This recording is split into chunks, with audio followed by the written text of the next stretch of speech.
Assalamualaikum warahmatullahi wabarakatuh. Pada kesempatan kali ini, aku dan teman-teman aku akan membahas tentang paham sosialisme. Nah, sebelum itu kita perkenalkan dulu teman-teman aku ini. Yang pertama ada Aksa, ada Stefani, Alia Faras, Putri Sahara, dan Kansa. Nah, kita akan membahas tentang sosialisme. Nah, teman-teman pada tahu nggak apa itu sosialisme? Sosialisme itu adalah paham yang menganut tentang kesetaraan dan kesejahteraan bersama. Kayak dia mengusahakan kalau milik negara itu kayak harta benda, terus industri, perusahaan itu jadi milik kita semua, warga negara itu.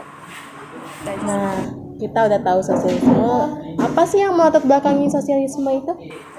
Sosialisme itu kan dia munculnya saat revolusi industri, yang dimana pada saat revolusi industri itu berkembang pesat namanya paham liberal atau paham kebebasan, sehingga kaum kapitalis yang memiliki modal yang banyak ini dia kayak memakai kesempatan itu untuk kepentingan mereka egois, jadinya mereka nggak mementingkan kesejahteraan kaum buruh, sehingga terjadilah pemberontakan atau kritik oleh kaum buruh kepada kaum kapitalis dan muncullah istilah sosialisme.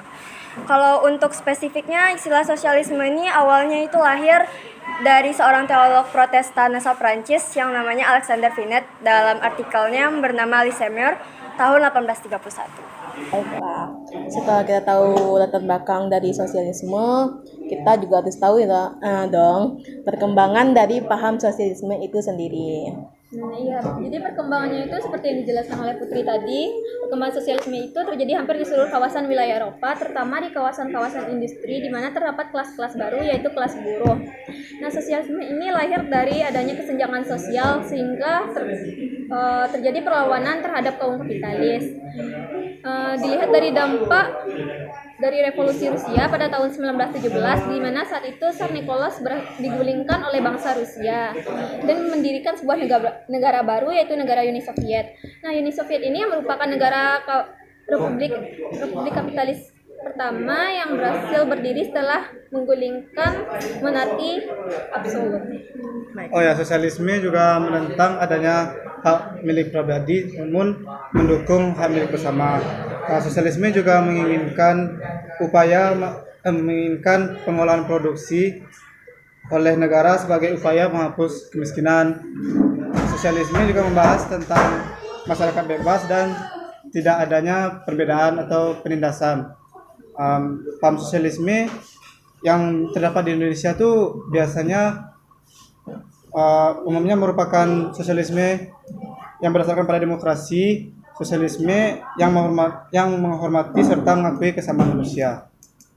Baiklah, kita udah tahu latar belakangnya, gimana perkembangannya. Nah, pastinya setiap kejadian itu ada tokoh yang melatar belakangi dan peran tokoh itu sendiri dong. Kalau buat tokoh, salah satu tokoh legendarisnya adalah Karl Marx. Nah, dia ini adalah sebenarnya itu pembenci kapitalis. Dia itu sangat tidak suka dengan kapitalisme ini, seperti dikatakan dengan terbelakang tadi. Dia itu sangat benci banget sampai dia membuat sebuah buku yang disebut Da Kapitalis. Bukunya ini mempopulerkan kapitalis tapi juga melahirkan sebuah paham baru. Paham ini disebut Marxisme. Marxisme inilah akar dari awalnya sosialisme bertumbuh di Eropa. Nah, berselanjutnya ini adalah komunisme. Dia ini mengembangkan teori ini sampai mempengaruhi beberapa tokoh-tokoh lainnya, yaitu Thomas More. Dia ini adalah seorang pengarang buku juga yang disebut Utopia, yang berarti impian dia. Inilah impian dia tentang apa itu negara sosialisme. Cuman impian ini dianggap sangat radikal karena tidak sesuai dengan masyarakat ataupun kemanusiaan.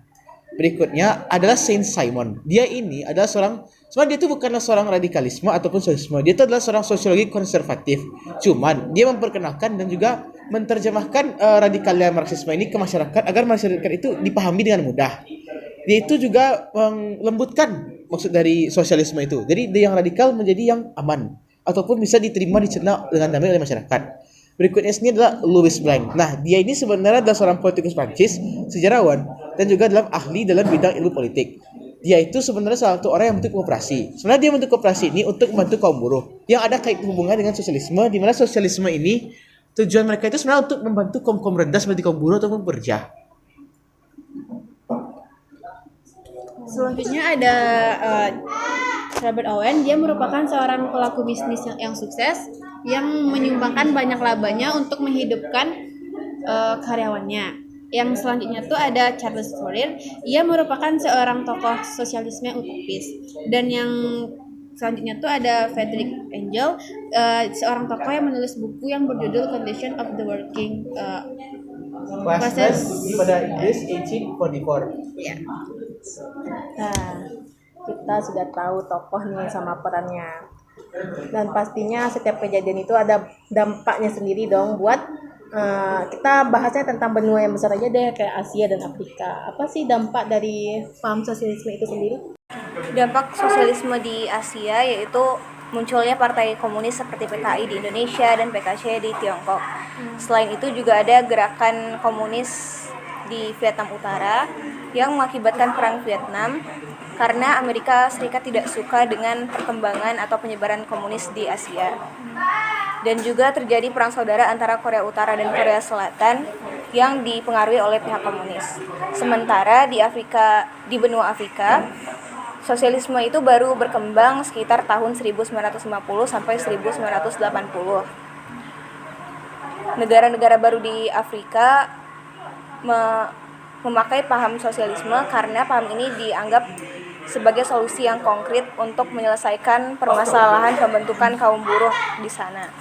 Dan dalam perkembangannya, sosialisme di Afrika itu dipengaruhi oleh hukum adat dan kearifan lokal yang diciptakan untuk mewujudkan cita-cita sosial.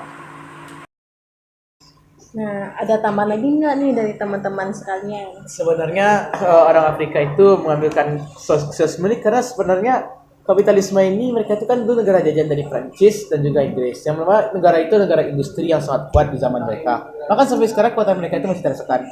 Karena itu mereka itu sudah merasakan dampak buruknya dari kapitalisme. Mereka itu menjadi buruh maupun tenaga paling bawah di situ. Mereka itu nggak dapat gaji loh. Mereka itu cuma dijamin kehidupan saja. Hidup itu bagi mereka adalah sebuah gaji bagi mereka. Kalau mereka tidak melakukan, mereka akan dihukum mati. Karena itu banyak dari mereka yang membenci sistem kapitalisme ini. Dan setelah seorang sosialisme dari tokoh mereka mulai menyebarkan apa maksud paham itu, pastilah mereka akan senang karena itu sesuai dengan adat mereka. Adat mereka yang masih adat-adat baku, adat-adat berbagi, adat-adat toleransi, dan adat bersama. Pada saja mereka akan bergabung sosialisme. Cuma mereka tidak mempercayai dampak negatifnya. Karena pemikiran ini masih terlalu radikal dan terkadang bisa juga menjerumus ke sebuah kekacauan, diskriminasi maupun sebuah etik perang. Contohnya saja perang Korea Utara dan Selatan. Perang ini masih berlanjut, cuma perang ini hanya masih dalam bentuk stalemate yang masih mengadu dua kekuatan ini dengan negara NATO.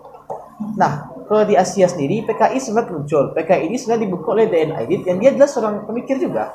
Cuma pemikiran dia ini agak menyimpang karena dia melihat Indonesia ini sebenarnya sudah mulai masuk ke kapitalisme yang buruk. Banyak sekali orang-orang miskin di sana itu dan dikitnya orang-orang kaya. Orang-orang kaya itu hanya orang-orang yang kelas menengah atas saja. Kalau buat Vietnam, itu sebenarnya mereka tuh menggambarkan efek domino dari monopolinya. Jika Vietnam jatuh, apakah negara-negara sebelahnya jatuh juga ke komunisme? Itu mengapa Amerika mengirimkan tentara perang untuk situ. Akhirnya pun mereka kalah karena ada sebuah teori disebut dengan guerrilla warfare, sebuah teknik perang yang dibuatkan oleh para komunis untuk mencegah Amerika itu masuk. Teknik ini sangat efektif dan merugikan banyak Amerika. Ada yang mau ditambahkan lagi teman-teman? Jadi secara tidak langsung paham sosialisme itu sebenarnya tujuannya baik ya, kayak untuk kesamarataan pendapatan gitu, tapi malah jadi pemahamannya dibikin penyimpangan gitu. Oh, jadi itu ya yang kayak katanya penyalahgunaan dari paham sosialisme. Jadi yang menyimpang itu sebenarnya bukan pahamnya, tetapi pemikirannya dari orang yang menyebarkannya itu kan. Nah, sekian dari pada kesempatan podcast kali ini. Terima kasih juga buat teman-teman yang sudah memberikan informasi yang bermanfaat.